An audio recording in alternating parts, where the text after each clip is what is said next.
महाराष्ट्राची कुलस्वामिनी आई तुळजाभवानी, हिंदवी स्वराज्य संस्थापक राजे शिवछत्रपती शिवाजी महाराज, तुम्हा आम्हा सर्वांचे हिंदू हृदय सम्राट माझे आद्य दैवत शिवसेना प्रमुख माननीय बाळासाहेब ठाकरे यांना मानवंदना भावपूर्ण आदर वाहून आपल्या सर्वांच्या मासाहेब कैलासवासी सभापती मीनाताई ठाकरे यांना सुद्धा आदरांजली। संपूर्ण मराठवाड्यातले शेतकरी ज्यांची वाट पाहत होते,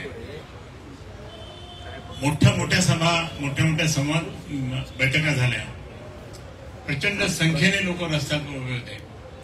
कोणासाठी होते? ज्यांनी आपल्या सर्वांना त्या ठिकाणी कोरोनातून वाचवलं। आपल्या नेतृत्वाखाली शिवसेना उद्धव बाळासाहेब ठाकरेंचा झेंडा फडकणार म्हणजे फडकणार। रात्रंदिवस काम करू आणि आणणार, रात्रंदिवस काम करू। पण तेच नाही, त्यानंतर मग बाकीच्या आमच्या नगरपालिका ज्या आहेत, पैठण आहे, कन्नड आहे, वैजापूर आहे, गंगापूर आहे, सिल्लोड आहे, सोयगाव पण आहे, जे काही असेल ते सगळ्या महानगरपालिकेत सुद्धा आमचे जे पदाधिकारी असेल, ज्यांचं जे काही यांची निवडणूक नंतर आहे, समजा की आधी आता निवडणूक नाही, तुम्ही साहेबांचं मान्यता घेऊन टाकू आणि तुम्हाला लगेच कामाला लावून टाकू। शेवटी आपल्याला या गद्दारांना पाडायचं आहे। जे गद्दार बदमाश साले ज्यांनी आता जे शिवसेना प्रमुख माननीय बाळासाहेब ठाकरे यांचे आशीर्वाद मोठे झाले, आज उद्धव साहेबांनी त्यांना तिकीट दिलं, दोन्ही वेळेस निवडून पण आले आणि आज तेच गद्दार गेले कुठले। अरे गद्दारांना माहिती आता काय नोटीस येतात, आता खाली तुम्हाला सांगतो, काही दिवस पाहा तुम्ही काय होता, काही दिवसानंतर तुम्हाला दिसून येत सगळे काही आपले काही फालतू नगरसेवक जे गेले 4-5 जण आता लेटेस्ट, त्यांना म्हटलं नाही पाडलं ना तुम्हाला नाव बदलून ठेवून पाडणार तुम्हाला। असे बरेच जण आहेत। असे काय झालं, परवा एक जिल्हा परिषदेचे अध्यक्ष होती, तिला म्हणजे ओपनच्या जागेवर मी आणि वाणी साहेबांनी त्या बाईला त्या ठिकाणी तिकीट दिलं आणि ती परवा गेली। मी तिला म्हटलं, मला फोन आला, मी म्हटलं तू कशाला गेली तिकडे? ते म्हणे मी माझं घर समोर होतं, तुझं घर इथं नाहीच आहे लासूर स्टेशनला, नाही म्हणत। पण असे खोटे नाते करून आणि हे जे गद्दारांचे नेते जे आहेत ते हटून काय करतात, याला घे त्याला घे त्याला घे। अरे शिवसेना प्रमुखांनी आपल्याला मोठं केलं, कधी विसरू नका रे। आज माननीय उद्धव साहेब किती फिरला मी तुम्हाला एकच उदाहरण सांगेल, जास्त भाषण करायचं, कारण त्यांना पण भाषण करायचं, त्यांना मुंबईलाच नाही तिथं तुमच्याकडे रोजच येत नाही होतं, पण प्रत्यक्षात मी या ठिकाणी सांगेल, मी आणि अंबादास दानवे आम्ही ज्या दिवशीपासून गेलो त्या दिवशीपर्यंत आतापर्यंत प्रचंड सभा झाली। मी अंबादास दानवेला धन्यवाद देईल की जबरदस्तपणे त्यांनी प्लॅनिंग केली। आपण माझ्याशीच बसलो होतो, साहेबांना अंबादास काय करायचं, खरे साहेब काय करायचं म्हणून, साहेब अंबादास प्लॅनिंग करतो जबरदस्त, प्लॅनर जबरदस्त प्लॅनिंग झाली। तुम्हाला कुठे त्रास झाला नाही, एकदम व्यवस्थित दरवाजा आपला पूर्णपणे त्यांना एकदम व्यवस्थित झाला, कुठली अडचण नाही, तर हा दौरा झाला, तर त्याचा श्रेय पूर्णपणे प्लॅनिंगचा श्रेय अंबादास दानवेंचा। म्हणून मी या ठिकाणी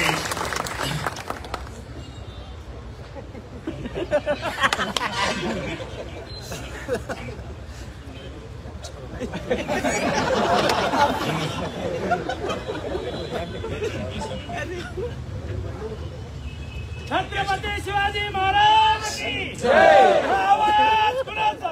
म्हणून माझी विनंती तुम्हाला, सॉरी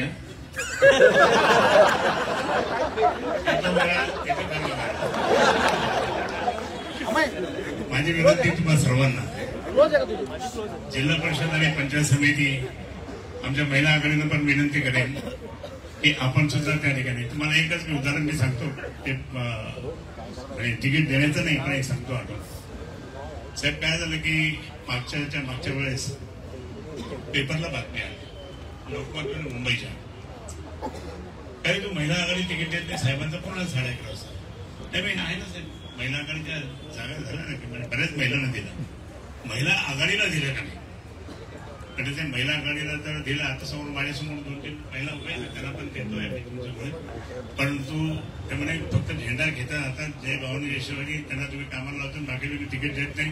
पण काय होतं माहिती का, त्या ठिकाणी जर ती सक्षम महिला नसेल तर मग तो जो तिथला नगरसेवक असेल तो त्याच्या आईला, बहिणीला, आईला कोणातरी उभं करतो आणि ती जागा निवडून आणतो। असं बऱ्याच ठिकाणी होतं, त्याने पण यांना पण दिलं पाहिजे। म्हणून महिला आघाडीचं 50% तुम्ही आता फिरायला लागेल, सगळ्यांना फिरावं लागेल, सगळ्यांनी त्या ठिकाणी ज्या ज्या महिला जातातही सगळे मिळून तुम्ही अवलवार वगैरे फिरा. तुम्ही किचन पर्यंत जाऊ शकता, आम्ही नाही जाऊ शकता, आम्ही गेट पर्यंत जाऊ. टाकू घ्या, मतदान करा, हे करा, पण तुम्ही जाऊ शकता. म्हणून तुमची जबाबदारी जास्त आहे.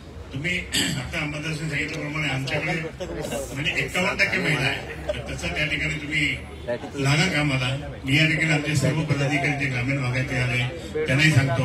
काही बरं का, वैजापूरचे आमच्या सगळ्या मित्रांना सांगतो मी, काही तुम्ही कोणाच्या जाताय म्हणजे आपल्याकडे येऊन तिकीट घेतलं, तिकीट देताना सुद्धा साहेबांनी जी सभा झाली वैजापूरला त्यावेळेस तो आला नाही.